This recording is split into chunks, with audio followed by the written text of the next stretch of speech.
नेपाल हिन्दू बौद्ध र किराँत धर्म राज्य हो। त्यसो भए संघीयताको मामिलामा तपाईहरुको के छ विचार? संघीयता चाहिन्छ कि चाहिँदैन? भेगमा नजाऊ, चाहिन्छ कि चाहिँदैन? होइन, एकदमै प्रश्न भने संघीयता संसारमा कति तरिकाले बनेका छन्। हैन, भेगमा नजाऊ न। ओके, भेगमा नजाऊ। चाहिन्छ कि चाहिँदैन नेपालमा? प्रदेशको मन्त्री चाहिँदैन, प्रदेशको मुख्यमन्त्री त्यसो भए चाहिँदैन। दुई तहको सरकार चाहिन्छ, संघीयता चाहिन्छ। त्यही हो? हो।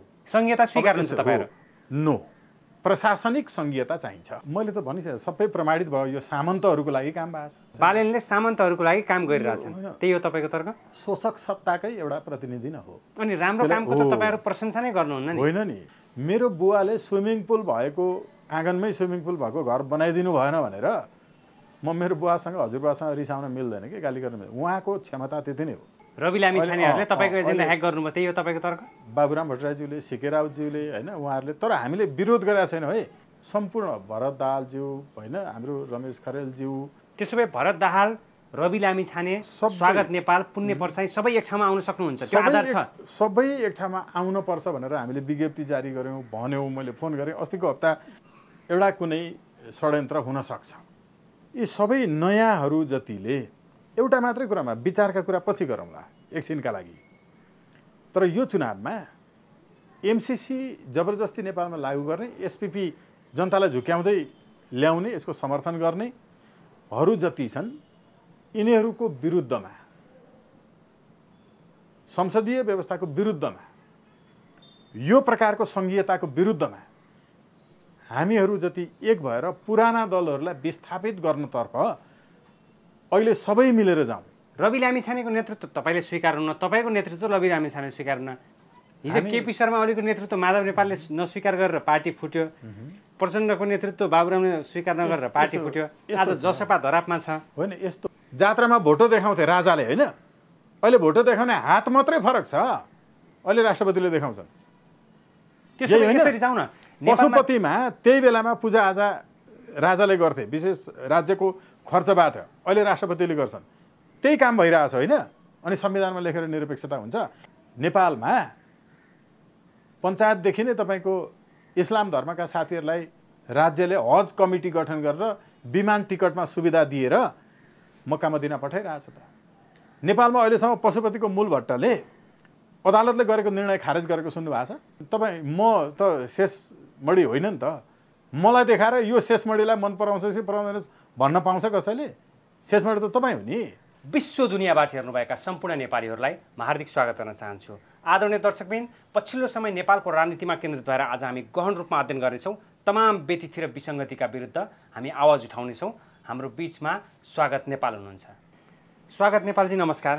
नमस्कार। वर्तमान नेपालको राजनीतिमा तपाईँले देखेका उतार चढावदेखि लिएर देउबा सरकारलाई तपाईँले कसरी इभ्यालुएट गर्नुहुन्छ? पास मार्क दिनुहुन्छ कि फेल मार्क दिनुहुन्छ? फेल कतिचोटि हुने भनेर गन्ने मात्रै कुरा हो। कतिचोटि अक्षम, कतिचोटि असफल भनेर फेरि अर्को पटक थप्ने कुरा हो। उहाँ पहिलोचोटि प्रधानमन्त्री हुँदाखेरि 48 वर्ष हुनुहुन्थ्यो। अहिले 70-75 कति पुग्नुभयो, होइन? मुलुक झन् रसातलमा गइरहेको छ। यो त प्रश्नै गर्न पर्दैन। होइन, उहाँ त अनुभवी प्रधानमन्त्री हो नि त। नेपालको राजनीतिलाई सही बडो जटिल तरिकाले पनि निहाल्नु भएको छ उहाँले। सही हो नि।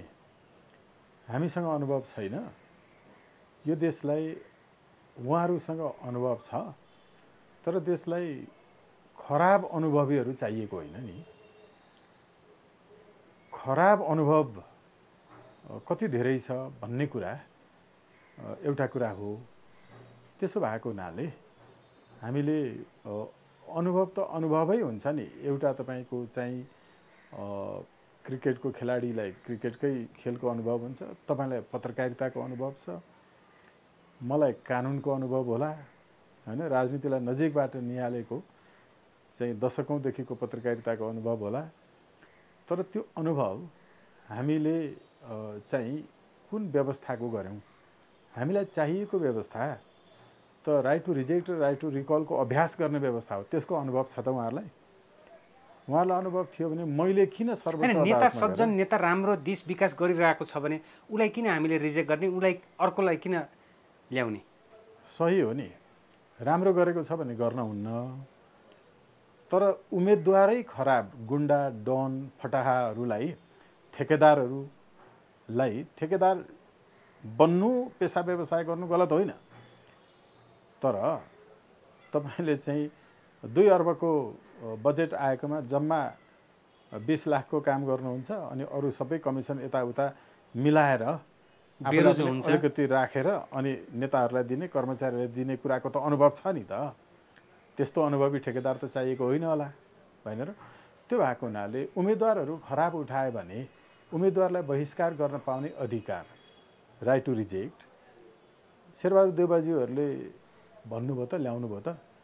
यसको त उहाँहरूलाई अध्ययन पनि छैन, अनुभव पनि छैन, आवश्यकता पनि महसुस गर्नुहुन्न। हामीले 12 वर्ष अगाडि रिट हालेर 10 वर्ष जति अगाडि निर्देशनात्मक आदेश गराएका हौँ, तर कानुन बनाउनु भएन अहिलेसम्म भनेको उहाँहरूलाई त यसको बारेमा ज्ञानै छैन नि त। यो कति महत्त्वपूर्ण छ जनताका लागि, होइन?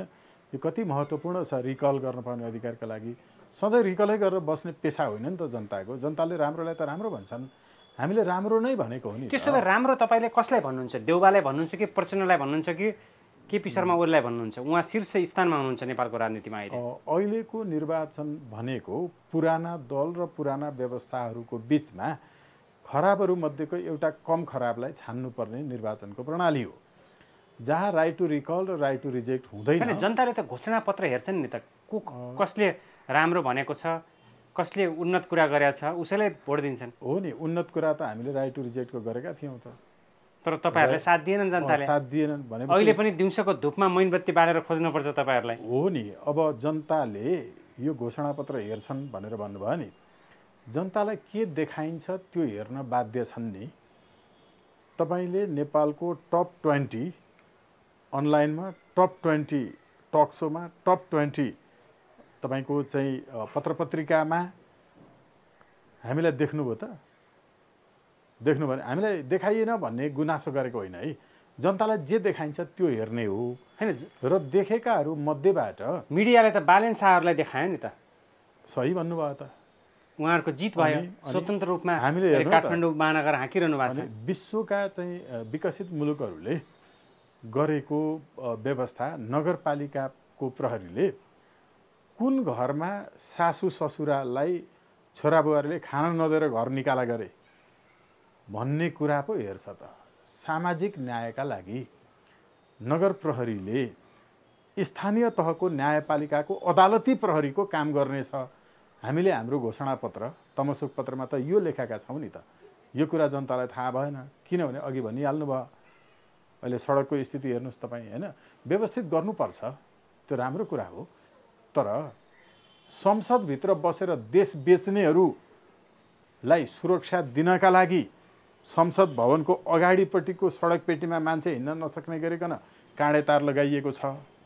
मकै पोलेर बेचेर पेट पाल्नेहरूलाई पेटमा तपाईँको चाहिँ छुरा हानिएको छ। त्यसो भए गरिबको पेटमाथि लात हानिएको हो अहिले 100% महानगरले। 100% किन क्रूर भयो महानगर? गरिबको लागि सहर होइन र? अब हामीले भन्दाखेरि विरोध गरे जस्तो लाग्ला। होइन, वास्तविकता बोलिदिनुहोस् न। हो नि, व्यवस्थित गर्नुपर्छ, तर यो वर्गीय चेतना भएको मान्छेले यसो गर्दैन। हेर्नुहोस् है, यो संसद भवनभित्र बसेर देश बेच्नेहरूलाई चाहिँ सुरक्षित गर्न त्यहाँ सडक पेटीमा मान्छे हिँड्न नसक्ने गरिकन काँडे तार लाउने, यता सडक पेटीमा तपाईँको चाहिँ मकै पोलेर खानेहरूको पेटमा छुरा हान्ने काम चाहिँ जुन गरिएको छ, यसलाई व्यवस्थित गरेर उनीहरूलाई ठाउँ व्यवस्थित त हुँदो रहेछ त, संसद भवन अगाडि हुँदो रहेछ, यहाँ हुँदैन त। यो चाहिँ व्यवस्थापनको ज्ञानको अभाव भएको कारणले हो। अब अर्को कुरा, त्यसो भए बालेन शाहमाथि नैतिक प्रश्न उठेको हो? व्यवहारिक, नैतिक, वर्गीय चेतनाको अभाव, व्यवस्थापनको ज्ञानको अभाव। यो त कस्तो भयो भने काठमाडौँका 89% घरबेटीले घर बहालको चाहिँ रकम वास्तविक रूपमा बुझाउँदैनन् नगरपालिकालाई। हेर्नुहोस् है, 100%ले जति रकम प्राप्त गरेको त्यति रकम देखाउँदैनन्। यिनीहरूले त्यो तिर्ने बहाल करको रकम पनि बहाल पनि ठ्याक्कै मानौँ 25,000 भाडा लिन्छन्, 25,000 गोजीमा हाल्छन्, अनि बहाल रकम चाहिँ फेरि तिनै डेरावालहरूलाई बुझाउँछन्। काठमाडौँभरिका डेरावालहरू एक ठाउँमा उभिएर यो कुरा सोच्ने कि नसोच्ने होला, अन्य सहरकाले पनि। यिनीहरूले त्यो काठमाडौँ महानगरपालिकालाई तिर्ने जुन डेरामा बसेर मकै पोल्छन् नि, त्यो बहाल कर घरधनीले बुझाएको छैन, डेरामा बस्नेलाई थपेर लिइएको छ। हेर्नुहोस्, महानगरपालिकाको कोष त वास्तवमा घरधनीबाट होइन, डेरावालबाट उठेको छ। यो भनेको व्यवस्थापनको अभाव हो। अब अर्को कुरा, विद्यासुन्दर साक्यदेखि लिएर आज बालेनसम्म आइपुग्दा काठमाडौँको सडक पेटीमा दुःख गरेर आगो बाल्ने, पेट पाल्ने व्यक्तिहरू अथवा त्यो समुदायहरूलाई किन व्यवस्थापन गर्न सकेन यो? अब हेर्नुहोस्, यो सहरले तपाईँ स्वतन्त्रलाई जिताउनुहोस्, तपाईँ पुराना पार्टीहरूलाई जिताउनुहोस्, तपाईँ नयाँ आएका एमसिसीका समर्थक मात्र होइन, एमसिसीको विरोध नगरेका, योभन्दा अगाडि राइट टु रिकल र रिजेक्टको बारेमा एक शब्द नबोलेका, बोल्नेहरूलाई ब्ल्याकआउट गरेकाहरू जोसुकैले ल्याउनुहोस्, स्थिति यही हो।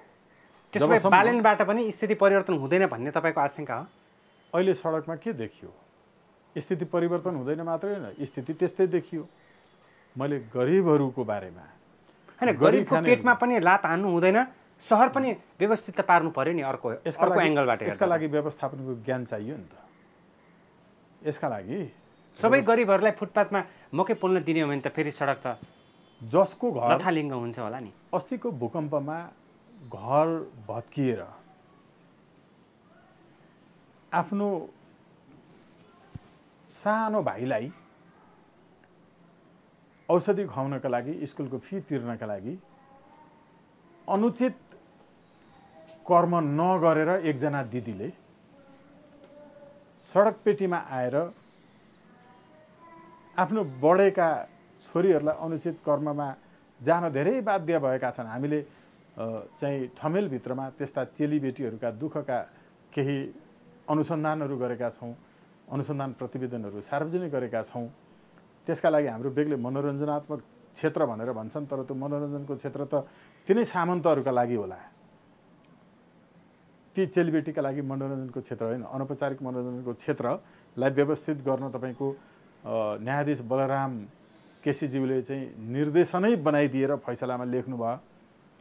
ती चेलीहरू त्यो काम नगरेर वा आफ्ना छोरीहरूलाई त्यो काममा जान नपरोस् भनेर सडक पेटीमा मकै पोलेर भूकम्पमा सिन्धुपाल्चोकमा घर गुमाएर, बाढीबाट घर गुमाएर आएर मकै पोल्ने मान्छेहरूलाई एकैचोटि तपाईँले त्यहाँबाट हटाइदिनुहुन्छ कि व्यवस्थापनको बारेमा सोच्नुहुन्छ? कमैयाहरूलाई उनीहरूले जोत्दै गरेको जमिनको मालिकको घरमा बसिरहेकोमा मुक्त भनेर सडकमा ल्याएर छोडिदियो। यही देउवा सरकार भएकै बेलामा, त्यो बेलामा जनार्दन शर्मा यसको तपाईँको शान्ति पुनर्निर्माण मन्त्री हुनुभएको बेलामा पछि उनीहरूलाई मुक्त भनेर सडकमा ल्याएर छोडिदियो, जबकि जोतेको जमिनमा उनीहरूको हक थियो। राजा महेन्द्र भएको भए 25% कम्तीमा त्यो बेलामा पञ्चायतको सुरुवात, पछि 50% भयो, त्यो जमिनमा उनीहरूको हक हुन्थ्यो, हक दिलाउँथ्यो। षड्यन्त्र गर्यो कम्युनिस्टहरूकै सरकारले, देउवा सम्मिलित सरकारले, र जोत्दै गरेको जमिनमा मोयाने हक पनि दिलाएन। उनीहरूलाई बाधाश्रम राखेकोमा बाधाश्रम राखे बापत सजाय पनि दिलाएन जमिनदारहरूलाई, र उनीहरूलाई क्षतिपूर्ति पनि दिलाएन। मुक्त भन्यो, सडकमा ल्याएर छोडिदियो। पछि उनीहरू फेरि फर्किएर त्यही मालिककोमा काम गर्न जान बाध्य भयो। मैले हाम्रो डाक्टर भट्टाचन्दज्यू, उहाँ हाम्रो चाहिँ जनार्दन शर्माज्यू लगायतलाई सँगै राखेर एउटा कार्यक्रम पनि गरेको छु। त्यो बेलामा ठुलो लामो कार्यक्रम छ, मिडिया ग्यालरीले त्यो बेला उत्पादन गरेको थियो, मैले त्यसको रिसर्च गरेको थिएँ। हामीले मुक्त भनेर सडकमा ल्याएर छोडिदिएपछि हालत के भयो? सुन्दर सफा सडक देखाउन तपाईँ उनीहरूका लागि व्यवस्थापनको बारेमा सोच्नुहुन्न भने यो त सामन्तहरूका लागि मात्रै। सडक पेटीमा अहिले पनि ठेकेदारहरूले नगरपालिकाका मान्छेहरूलाई घुस खुवाएर निर्माण सामग्री राखिरहेकै छन्, तर मकै पोलेर पेट पाल्न दिँदैन। किन? त्यो सबै असफल र असक्षम नेतृत्वको सुरुवात देख्नुहुन्छ बालेन शाहको नेतृत्वलाई त्यो भन्नुहुन्छ तपाईँ? अहिले यो हेर्दाखेरि जनताले के भन्छन् होला? अनि तपाईँ के भन्नुहुन्छ? मैले त भनिसकेँ, सबै प्रमाणित भयो। यो सामन्तहरूको लागि काम भएको छ, गरिब दुखीको लागि भएको छ। बालेनले सामन्तहरूको लागि काम गरिरहेछन्, त्यही हो तपाईँको तर्क? शोषक सत्ताकै एउटा प्रतिनिधि नै हो अहिलेको महानगरको कर्म जुन छ होइन। इन्डिभिजुअली म उहाँलाई चाहिँ उहाँको ब्याकग्राउन्ड इत्यादि यो सबै कुरा आम जनताले पनि भोट हाल्नुभन्दा अघिल्लो दिन मात्रै अनुहारसम्म चिनेका हुन् होइन। व्यक्तिगत रूपमा त म केही पनि जान्दिनँ, तर म कामबाट उहाँलाई हेर्न चाहन्थेँ। मान्छेको नाम जेसुकै हुनसक्छ, म ब्याकग्राउन्डमा पनि जान पनि जरुरी छैन। तत्काल उसले के गरिरहेको छ त्यो महत्त्वपूर्ण कुरा हो होइन। फोहोर व्यवस्थापन गर्नको लागि त भूमिका त राम्रो खेल्नु भएको छ नि त बालेन शाहले अहिले। त्यसमा स्वागत गरौँ न, सम्मान गरौँ, प्रशंसा गरौँ। देउबाज्यूहरूदेखि लिएर प्रचण्ड, माधव नेपाल, केपी ओलीज्यूहरू सबैले आफ्नो समयमा अहिले तपाईँ र मैले यो संवाद गर्न पाउने स्वतन्त्रता पनि उहाँहरूले लडेरै प्राप्त भएको हो। त्यो त राम्रो काम हो नि। अनि राम्रो कामको त तपाईँहरू प्रशंसा नै गर्नुहुन्न नि? होइन नि, व्यवस्था नै ठिक भएन रटान लाउनुहुन्छ। तपाईँको व्यवस्था त ठिक भएन, त्यो त एकदम सही भन्नुभयो। व्यवस्था गलत भएको कारणले 15 दिन भए पनि सरकार टिकाउन नागरिकता अध्यादेश ल्याउने त उहाँ नै हो, होइन र? यस कारणले तपाईँको शरीरमा यति राम्रो खाने मुख पनि छ, तपाईँको शरीरमा मलद्वार पनि छ। तपाईँ पुरै राम्रो र नराम्रो होइन, मलद्वारको पनि राम्रै काम हुन्छ आफ्नो। हाम्रो घरमा पूजा कोठा पनि हुन्छ, हाम्रो घरमा किचन डाइनिङ पनि हुन्छ र हाम्रो घरमा टोयलेट पनि हुन्छ। त्यति राम्रो पूजा कोठा भएको ठाउँमा तपाईँ टोयलेट किन बनाउनुहुन्छ त्यो घरमा? यसकारण हामीले एजेन्डा वाइज हेर्नुपर्छ। बालेन शाहज्यूका यी असल राम्रा कामहरूमा होइन म पूर्ण रूपेण स्वागत गर्छु, समर्थन गर्छु, उहाँको जय जयकार मनाउँछु। तर अघिको व्यवस्थापनमा उहाँले कमजोरी गरेकै हो। त्यसमा म शोषकहरूको पक्षमा उभिन्न, म सामन्तहरूको पक्षमा उभिन्न, म गरी खाने दुखी गरिब जनताको पक्षमा उभिन्छु। मलाई जेसुकै भनेर गाली गर्न सक्नुहुन्छ, गाली ताली यस्तो त कति मुद्दा खपिरहेको छ अहिले पनि, यो धेरै ठुलो कुरै होइन। सत्य यसकारण बोल्नुपर्छ कि एउटै मान्छेभित्र, बालेन शाहज्यूभित्र राम्रा पनि छन्, नराम्रा पनि छन्, मभित्र पनि छन् होइन। अनि मैले भनेका कुराहरूमा नराम्रोलाई नराम्रो भनेकोमा नराम्रो मात्रै भन्नुहुन्छ भनेको नि अघि मैले अरू बेला पनि भनेको छु। मेरो बुवाले स्विमिङ पुल भएको आँगनमै स्विमिङ पुल भएको घर बनाइदिनु भएन भनेर म मेरो बुवासँग हजुरबासँग रिसाउन मिल्दैन कि गाली गर्न मिल्दैन। उहाँको क्षमता त्यति नै हो। उहाँले आफ्नो समयमा जति गर्नुभयो त्यो पनि धेरै गर्नुभयो, बाँकी हामीले गर्ने हो। त्यस्तै देउबा ओलीज्यू, प्रचण्डज्यूहरू, महन्त ठाकुरहरूले गर्न सक्ने क्षमता, अध्ययनको तह त्यति नै थियो। त्यसैले उहाँहरूले राइट टु रिजेक्टमा जानुपर्छ, राइट टु रिकलमा जानुपर्छ, उन्नत लोकतन्त्रमा जानुपर्छ भन्न सक्नु भएन, भन्न पाउनु भएन, भन्न भ्याउनु भएन, भन्ने ज्ञान भएन। अब त्यो त हाम्रो जिम्मेवारी हो नि त, समयले हामीलाई दिएको हो नि त। हामीले ती जे कुराहरू हाम्रो जिम्मेवारी हो भनेर ठानेर लिएर आयौँ, त्यसलाई अहिले सबैले कपी गरिरहनु भएको छ होइन र? हामी अत्यन्त खुसी भएको छौँ, राम्रो कुरा हो। तर युवाहरूमा यो विषयमा चाहिँ होइन एजेन्डाहरू कपी गरिएको छ। त्यसो भए तपाईँहरूको एजेन्डा पनि कपी गरियो भन्ने आशंका हो? हामीले त प्रश्न भन्दै आएका छौँ। कसले कपी गर्यो तपाईँहरूको? हामीले कपी गरेकोमा चाहिँ सीके राउतज्यूलाई धन्यवाद दियौँ। जबकि होइन त्यो 10-12 वर्ष त अगाडि त उहाँ त हुनुहुन्न थियो यो पोलिटिकल उसमा। अहिले केही साथीहरूले हेर्दैन, पुराना भिडियोहरू साथीहरूले राख्दै हुनुहुन्छ। गुगलमा गएर कृपया स्वतन्त्र राष्ट्रिय अभियान टाइप गरेर युनिकोडमा हेरिदिनु होला। त्यहाँ गुगलले त ढाँट्दैन नि। हामी कति वर्ष अगाडिदेखि यसमा काम गर्दै आएका छौँ। बाबुराम भट्टराईज्यूले राइट टु रिकल लागू गर्नुहोस् न, रिजेक्ट हामीले सर्वोच्चबाट चाहिँ निर्देशनात्मक आदेश गरायौँ भनेर ज्ञापन पत्र दिन जाँदा हामीलाई पक्राउ गरियो। त्यसो भए यहाँहरूको एजेन्डासँग कुनै नव पार्टीको एजेन्डा मिल्यो भने त्यसलाई तपाईँहरू सही हुँदैन? होइन, सही त किन, हामी त स्वागत गर्छौँ, खुसी हुन्छौँ। एजेन्डामा हामीले त्यति बेला सही उठाएका रहेछौँ। उनीहरूले त्यति बेला यो एजेन्डालाई ब्ल्याकआउट गरे। सञ्चार माध्यममा हुँदा, सत्तामा हुँदा, अघि मैले भने प्रधानमन्त्रीदेखि लिएर कसैले यसको कानुन बनाउन चाहेनन् वा हामीले गरेको आन्दोलनमा हामीलाई त्यसमा पक्राउ गरेर हिरासतमा राख्दा पनि यसमा आवाज उठाइदिएनन्।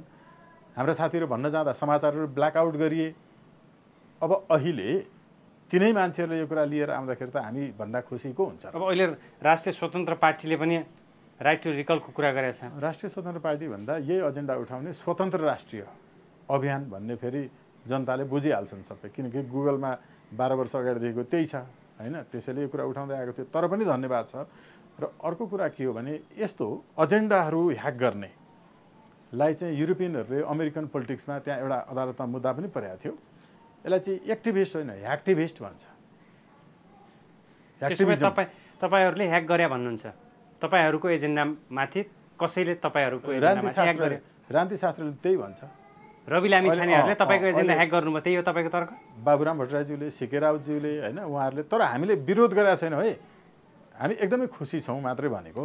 तर युवा पुस्ताले चाहिँ यो तपाईँहरू त ओझेलमा पर्नु होला नि त, फेरि विरोध गरेका छैन भनिरहनु भएको छ। तपाईँहरूको पार्टीको त एजेन्डा त ओझेलमा पर्ला नि त। होइन, आज रवि लामिछानेहरूको हाई छ, अनि जनताको साथ छ, मिडिया हाइप छ, कति राम्रो छ त। यसमा हामीले के भन्न सक्छौँ, के गर्न सक्छौँ? हामी त खुसी हुनु बाहेक हामीले त यो एजेन्डालाई लागू गर है भनेर देउबाकै पालामा, माधव नेपालकै पालामा, प्रचण्डकै पालामा लागू गर भनेर निर्देशनात्मक आदेश दिएको कुरा अनि देउबाले गरे हुन्थ्यो, बाबुराम भट्टराईले गरे हुन्थ्यो, माधव नेपालले गरे हुन्थ्यो, हामी मात्रै हुनुपर्छ भन्ने सोचाइ चाहिँ युवा पुस्तामा गलत हो। स्वागत नेपालहरूले ल्याएकै म कपी गर्छु, तर मान्छे चाहिँ म हुनुपर्छ है भन्ने सोचमा आधारित भएर आएको प्रश्न जुन छ नि, त्यसमा हामी हुनुपर्छ यो जरुरी छैन, जसले लागू गरे पनि हुन्छ भन्दाखेरि त्यो नभन्ने हो भने त म पनि केपी ओली, म पनि माधव नेपाल, म पनि महन्त ठाकुर, प्रचण्ड जस्तै भइहाल्यो नि। एउटै एजेन्डा भएका सबै पार्टीहरू एक ठाउँमा आउन सकिन्न, किन छुट्टा छुट्टै पसल खोलिरहनु भएको छ तपाईँहरू? हो, यो छुट्टा छुट्टै भनेको जुन भन्नुभयो नि, यो प्रश्न कहाँ जान्छ? एउटै छातामा आए त झन् शक्ति सञ्चित हुन्छ नि त। तपाईँको कस्तो राम्रो प्रश्न।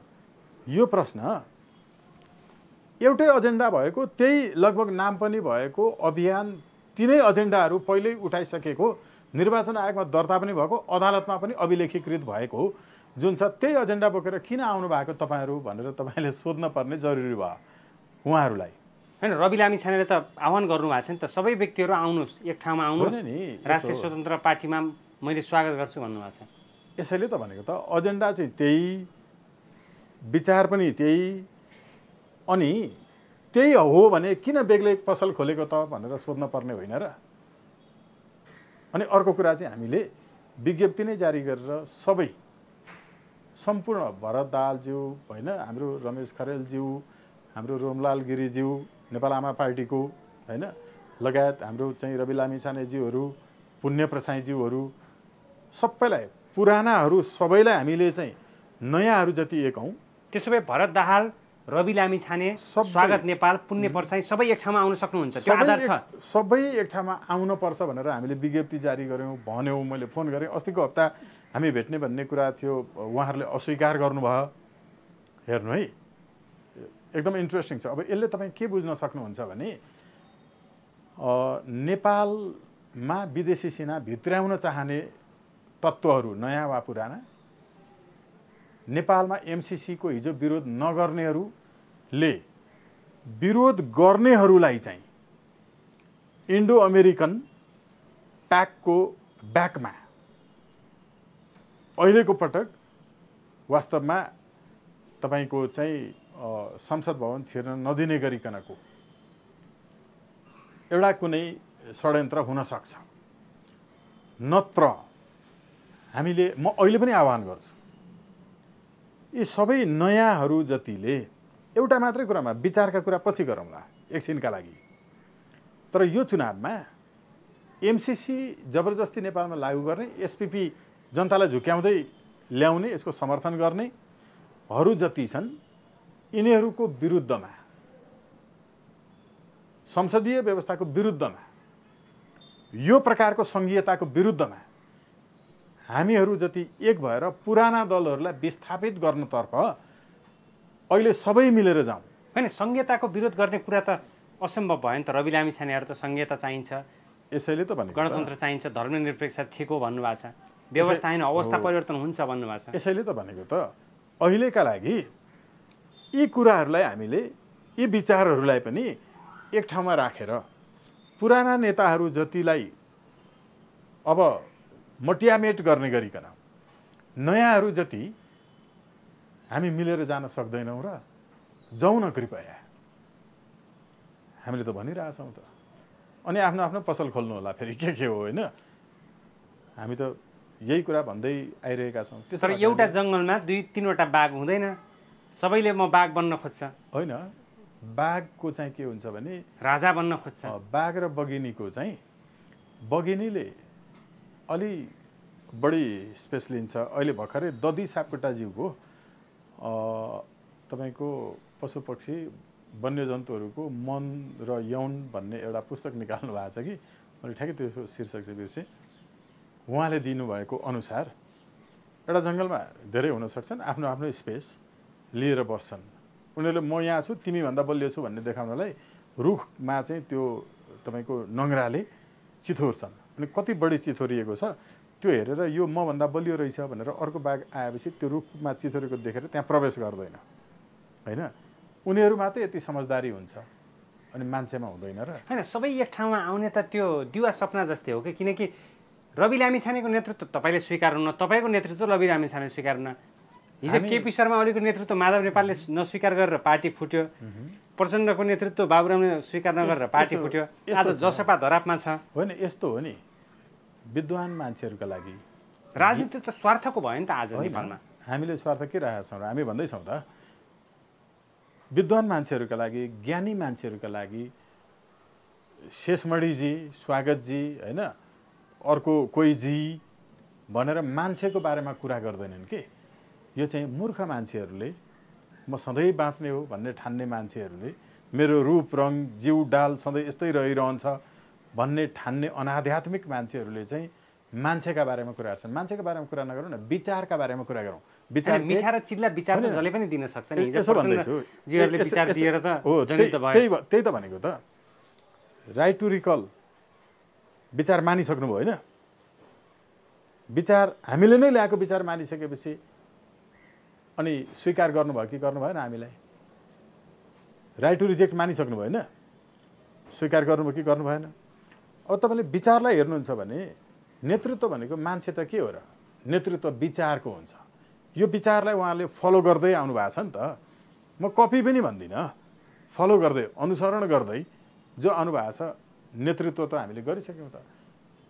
यो के हो भने तपाईँले विचार कस्तो दिनुहुन्छ। अहिले कसैले राइट टु रिकल र रिजेक्टको बारेमा नेपालमा थेसिस गर्यो भने त्यो थेसिसमा तपाईँले सबभन्दा पहिला कहाँ जानुपर्छ? नेपालमा पहिलोचोटि लेखेको त्यसको आर्टिकलको बारेमा जानुपर्छ। त्यसमा तपाईँले हामीलाई भेट्नुहुन्छ। त्यसो भए राइट टु रिकल र रिजेक्टको मामिलामा तपाईँहरू कहिले पनि पछि हट्नुहुन्न। अब यो त अदालतबाटै निर्देशनात्मक आदेश गरायौँ। अदालतमा गएर फाइल त हेर्नुपर्छ होला, कसैले थेसिस गर्यो भने, कानुनी कुरा गर्नु पर्यो भने। त्यहाँ त हामीलाई बाहेक अरूलाई भेट्नुहुन्न। त्यसो भए संहिताको मामिलामा तपाईँहरूको के छ विचार? संहिता चाहिन्छ कि चाहिँदैन? भेगमा नजाऊ, चाहिन्छ कि चाहिँदैन? होइन, एकदमै प्रश्न भने संहिता संसारमा कति तरिकाले बनेका छन्। होइन, भेगमा नजाऊ न। ओके, भेगमा चाहिन्छ कि चाहिँदैन? नेपालमा प्रदेशको मन्त्री चाहिँदैन, प्रदेशको मुख्यमन्त्री चाहिँदैन। दुई तहको सरकार चाहिन्छ, संहिता चाहिन्छ। त्यही हो? हो। संहिता स्वीकार्नुहुन्छ तपाईँहरू? No, not at all. अहिले तपाईँले यसलाई जे भनेर यसलाई चाहिँ अब केराको काइयो भन्नु भने म यो केराको काइयो स्वीकार गर्नुहुन्छ कि स्वीकार गर्नुहुन्न भन्दाखेरि म मान्छु र यो संहिता त व्यवस्था हो नि त। दुई तहको सरकार सहितको संहिता स्वीकार्नुहुन्छ तपाईँहरू? हो। अब हेर्नुहोस्, अहिले भने हामीले दुई तहकै चाहेको हो। यो चाहिँ पूर्ण विकेन्द्रीकरण सहितको कसको खेतमा पानी लाग्यो कि लागेन, स्थानीय सरकारले, नगरपालिकाले बाँझो खेतमा पानी पुर्यायो कि पुर्याएन, यो हेर्नलाई प्रशासनिक संहिता चाहिन्छ। त्यसो भए उन्नत लोकतान्त्रिक पार्टीदेखि इक्वल टु संहिता? No, not at all, not at all. अघि मैले भनिहालेँ नि, यसलाई केराको काहीँ भन्दै हुन्छ, केराको काहीँ होइन। संहिता अघि मैले त्यही भनेर भनेको, अनुमति दिनुहुन्छ भने नि संहिता संसारमा दुई तरिकाले बनेका छ। एउटा टु कम टुगेदर प्रिन्सिपलबाट, अर्को holding together. To come together अरू महाशक्ति राष्ट्रहरूले आक्रमण गर्ने डरबाट साना साना राष्ट्रहरू आफै सहमति गरेर एक ठाउँमा आएर सङ्घ बनाएर ठुला शक्ति राष्ट्रहरूसँग भिडौँ भन्ने त्यो एउटा समय थियो। विश्व दुई महाशक्तिको चाहिँ आक्रमण बढिरहेको बेलामा ती साना राष्ट्रहरू आफै आएर अनि जोडिएर ठुला शक्ति राष्ट्रहरूसँग भिड्नका लागि वा आफ्नो अस्तित्व रक्षा गर्नका लागि आफ्नो पनि स्वायत्तता कायमै राख्ने, तर सेना, परराष्ट्र मामिला, मुद्रा, हवाई उड्डयन, यी चारवटा कुरा खास गरिकन चाहिँ केन्द्रबाटै हेर्ने सहमतिबाट बनेको कमिङ टुगेदर। अर्को तपाईँको राष्ट्र धेरै ठुलो भएपछि, केन्द्रबाट मात्रै शासन गर्न नसक्ने भएपछि तिम्रो ठाउँमा स्वायत्त छौ, यसरी गर, हामी चाहिँ यी चारवटा कुरा हाम्रो नियन्त्रणमा लिन्छौँ। भनेर यसरी तयार गरिएको तपाईँको चाहिँ होल्ड गरेर राख्ने होल्डिङ टुगेदरबाट बनेका छन्। नेपालमा यो दुईटै प्रिन्सिपलबाट संहिता बनेन। नेपालमा नेताहरू बेरोजगार भएको हुनाले वडादेखि केन्द्रसम्मका नेताहरूलाई व्यवस्थापन गर्नको लागि हो, नेताहरूलाई वडादेखि केन्द्रसम्म जागिर खुवाउन संहिता ल्याइयो। अनि यसलाई संहिता भन्नुहुन्छ तपाईँ? सैद्धान्तिक रूपले यो संहितै होइन। संहिताका आधारहरू के हुन्छन्?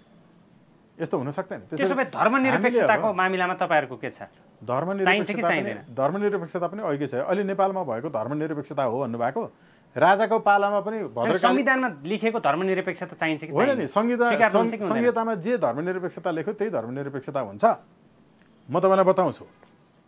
संघीय यो धर्मनिरपेक्षता भन्ने कुरो चाहिँ सेकुलरिजमको नेपाली अनुवाद होइन। धेरै जान्ने बुझ्ने भएर यिनीहरूले धर्मनिरपेक्षता भनेर अनुवाद गरे। अब पढ्नु पऱ्यो नि, जान्नु पऱ्यो नि, बुझ्नु पऱ्यो नि। धर्मनिरपेक्षता होइन, पन्थ निरपेक्षता एउटा कुरा हो। अर्को कुरा के हो भने तपाईँले निरपेक्षता भनेर जे कुरा लेख्नुभयो नि, भद्रकालीमा खड्ग साड्थे राजाले होइन, अहिले राष्ट्रपतिले साड्छ। काम त्यही भइरहेछ। जात्रामा भोटो देखाउँथे राजाले होइन, अहिले भोटो देखाउने हात मात्रै फरक छ, अहिले राष्ट्रपतिले देखाउँछन्। पशुपतिमा त्यही बेलामा पूजाआजा राजाले गर्थे, विशेष राज्यको खर्चबाट, अहिले राष्ट्रपतिले गर्छन्। त्यही काम भइरहेछ होइन। अनि संविधानमा लेखेर निरपेक्षता हुन्छ। यसलाई विश्वका अभ्यासहरूमा सिडियो सेकुलरिजम भन्छ। यो भनेको छद्म निरपेक्षता। हेर्नु, यस्तै हुँदाखेरि के भयो, इरानमा तपाईँको निरपेक्षता घोषणा गरिसकेपछि पनि राजा रेजा पालवीको समयमा पछि आएर फेरि धर्मसापेक्षतामा गयो। तपाईँले मडागास्कर हेर्नुहोस्, त्यहाँ संसदबाटै फेरि सापेक्षतामा फर्कियो। पहिला निरपेक्षतामा, किनकि त्यहाँ नेपालको जस्तै सिडियो सेकुलरिजम थियो। त्यसो भए नेपालमा हामीले कस्तो अभ्यास गर्नुपर्छ? धर्मनिरपेक्षता और धर्मसापेक्षता अथवा नेपाललाई हिन्दू राष्ट्र? नेपाल यो चाहिँ हिन्दू बौद्ध र किराँत बहुल राज्य हो। सँगसँगै बोन पनि छ। श्रीलङ्काको संविधानमा सबै धर्मलाई स्वतन्त्रता हुनेछ। रैथाने धर्महरूको संरक्षणको प्रमुख कर्तव्य राज्यको हुनेछ, तर सबै धर्म राज्यको दृष्टिमा समान हुनेछन्। हुन सक्दो रहेछ त। नेपाल हिन्दू बौद्ध र किराँत धर्म राज्य हो। त्यसो भए नेपाल हिन्दू बौद्ध र किराँत राज्य हो, यो शाश्वत हो। हामी यसलाई फलो गर्न सक्दैनौँ? यसलाई फलो गर्नुपर्छ कि पर्दैन? हामीले त हाम्रो विधानमा त्यही भनेका छौँ। हामी त संविधान परिवर्तन गरेर त्यही कायम गर्ने हो। तर नेपालका के मुस्लिमहरू सबैलाई तपाईँ देश निकाला गर्नुहुन्छ र गर्नुहुन्न? नेपाल धर्मनिरपेक्षताको अलिकति बताउनै पर्यो है। जुन देशमा अदालतले गरेको फैसलालाई त्यो देशको आधिकारिक राजकीय चर्च, आधिकारिक राजकीय मस्जिद, आधिकारिक राजकीय मन्दिर, official state church, mosques and temples, if it has its own power to denial, कोर्टको तपाईँको भर्डिक्टहरू पनि यस्तो छ भने, अदालतको आदेशलाई पनि बदर गर्न सक्ने धर्मगुरुसँग अधिकार छ भने, सरकारले गरेको निर्णयलाई पनि बदर घोषित भयो आजदेखि, यो निर्णय लागू गर्ने हो भने हामी फतवा जारी गर्छौँ। फतवा भन्नाले हामी मृत्युदण्ड दिन्छौँ भनेर धर्मगुरुले भन्न सक्छ भने त्यो देश धर्मसापेक्ष हो। नेपालमा पञ्चायतदेखि नै तपाईँको इस्लाम धर्मका साथीहरूलाई राज्यले हज कमिटी गठन गरेर विमान टिकटमा सुविधा दिएर मक्का मदिना पठाइरहेछ त। नेपालमा अहिलेसम्म पशुपतिको मूल भट्टले अदालतले गरेको निर्णय खारेज गरेको सुन्नु भएको छ? नेपालको धर्मगुरुले सरकारले गरेको निर्णय बदर हुन्छ, बदर गरेनौ भने मृत्युदण्ड हुन्छ भनेर भनेको सुन्नु भएको छ? स्पेनमा के भयो, तपाईँको युवराजा होलाले चाहिँ बीबीसीको समाचार बाचिका तपाईँको लेड्जिया भन्नेलाई हेर्दा हेर्दै मन पराएर बिहे गर्ने अफर गर्यो। त्यहाँ युवराजले बिहे गर्ने केटी चाहिँ फेरि संसदले मन पराउनुपर्छ। संसदले चाहिँ तपाईँको ओके गर्यो युवराजले भनेको भनेर, संसदले ओके गरेपछि क्याबिनेटले पास गर्नुपर्छ। क्याबिनेटले पनि संसदले पास गरेपछि पास गरिदियो। अब उनले बिहे गर्ने भए। तर धर्मगुरुले के भने, यो बिहे बदर हुन्छ, बिहे गर्छौ भने तिम्रो युवराजाधिराज पद खारेज हुन्छ भन्यो त्यहाँको पास्टरले। हेर्नु, धर्मसापेक्ष देशमा चाहिँ त्यस्तो हुन्छ। संसदले गरेको, क्याबिनेटले गरेको निर्णयलाई पनि धर्मगुरुले बदर गर्न सक्छ। नेपालमा सक्छ? नेपालमा सापेक्ष हुँदाखेरि सकेको थियो? पशुपतिको मूलभट्टले आदेश बदर गर्थे सरकारको, अदालतको? त्यो हो सापेक्ष भनेको। सापेक्ष पढ्नु छैन, जान्नु छैन, बुझ्नु छैन, यतिकै सापेक्ष लेखिदिएको छ तपाईँको चाहिँ युरोपियन युनियनको पैसा खाएर त्यो बेलाका सांसद। म त त्यो बेला नि दुईटै संविधान सभाको निर्वाचनको बेलामा 77वटै त्यति बेलाको 75वटै देश घुमेर जनतासँग अन्तर्क्रिया गरेको छु, संविधान सभालाई लेखेर दिएको छु जनताको इच्छापत्र भनेर। त्यति बेला 10वटा विषयगत समिति थियो, अर्को एउटा तपाईँको चाहिँ महिला बालबालिका होइन सीमान्तकृत तपाईँको चाहिँ किनारीकृत समुदायकोहरूको पनि बेग्लै बनाएर 11वटा इच्छापत्र हामीले बुझाएका छौँ। म सुरेश आचार्यज्यू, त्यसै गरिकन तपाईँको चाहिँ अहिले उहाँ राप्रपा यता कमल थापातर्फको चाहिँ परराष्ट्रको चाहिँ प्रमुख र प्रवक्ता हुनुहुन्छ सायद होइन, हाम्रो गौरव पुडासनीज्यू लगायत धेरै चाहिँ मेरो अग्रजदेखि लिएर मेरा समकालिकसम्मले संविधान सभालाई बुझाएका थियौँ।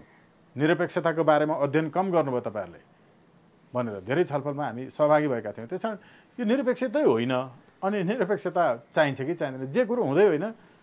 अनि तपाईँ म त शेषमढी होइन नि त, मलाई देखाएर यो शेषमढीलाई मन पराउँछ कि पराउँदैनस् भन्न पाउँछ कसैले? शेषमढी त तपाईँ हो नि।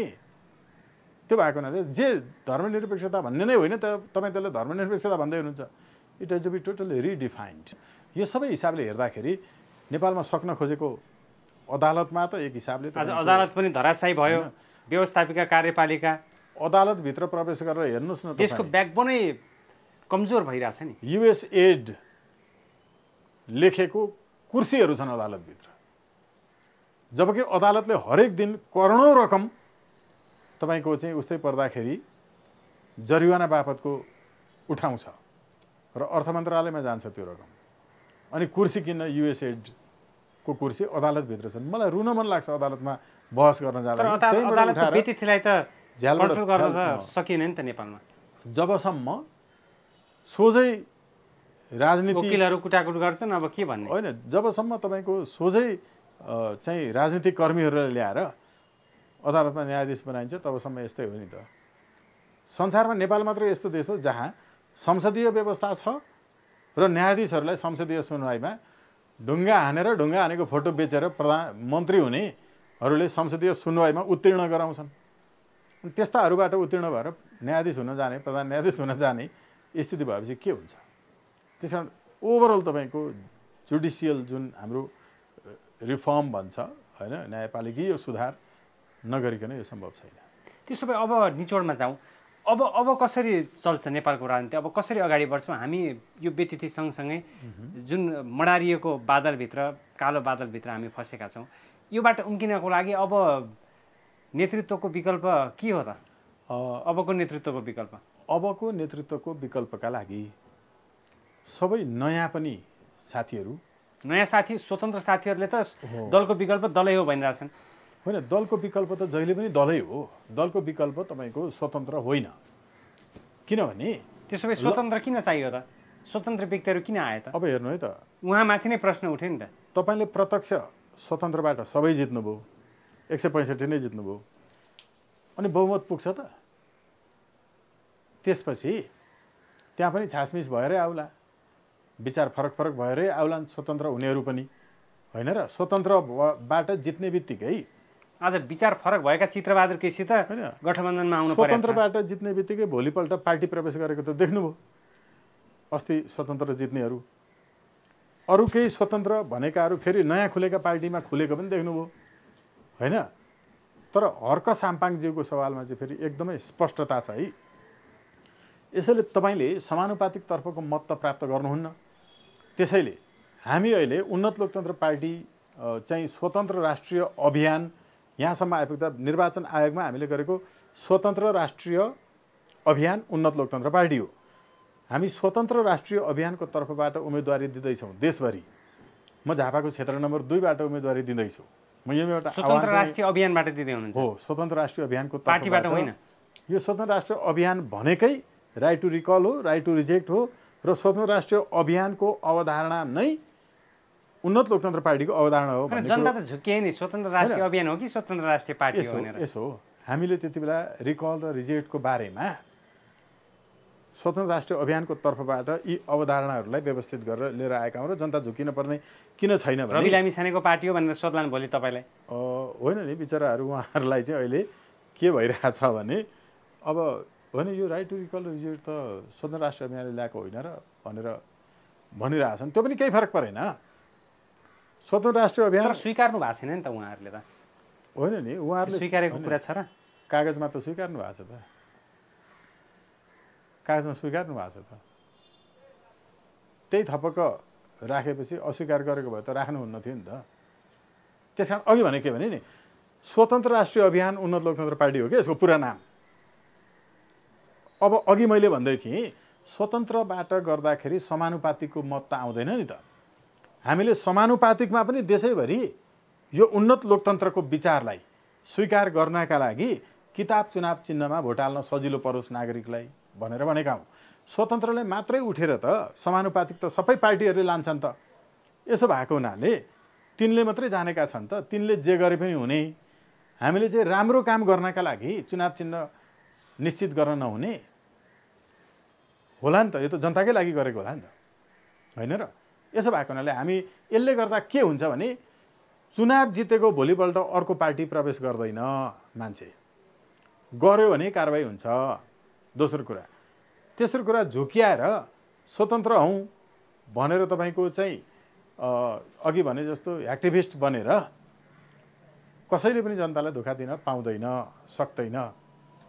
यसमा त झन् स्पष्टता पो छ त, होइन र? यसैले गर्दा मलाई जहाँसम्म लाग्छ नागरिकले खोजेको चाहिँ के हो त? चुनाव जितेर गलत काम गर्यो भने फिर्ता बोलाउन पाउने अधिकार। हामीले हाम्रो घोषणापत्रमा अघि मैले भनेको थिएँ होइन, जे कुराहरू लेखेका थियौँ अहिले मान्छेले हेर्न थालेका छन् कि ओहो नगर प्रहरीको काम त यो रहेछ, सडक पेटीहरूको सुधार र व्यवस्थापन यसरी गर्नुपर्ने रहेछ।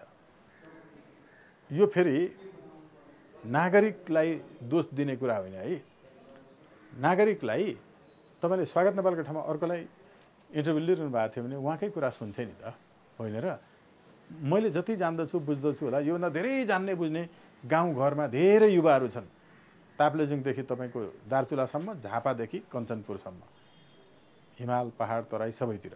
त्यसो भएको हुनाले कहिलेकाहीँ भनिन्छ the medium is the message. स्वयं हेर्नु कुन मिडियमले, सञ्चार माध्यमले के देखाइरहेछ भन्ने कुरा नै तपाईँको मेसेज हुन्छ। मिडिया इट्सेल्फ त्यो मेसेज हुन्छ, किनकि उसले केही प्याकेजिङ गरिरहेको हुन्छ नि त। प्याकेजिङभित्र जे छ तपाईँले त्यही मात्रै पाउनुहुन्छ टेस्ट गर्न।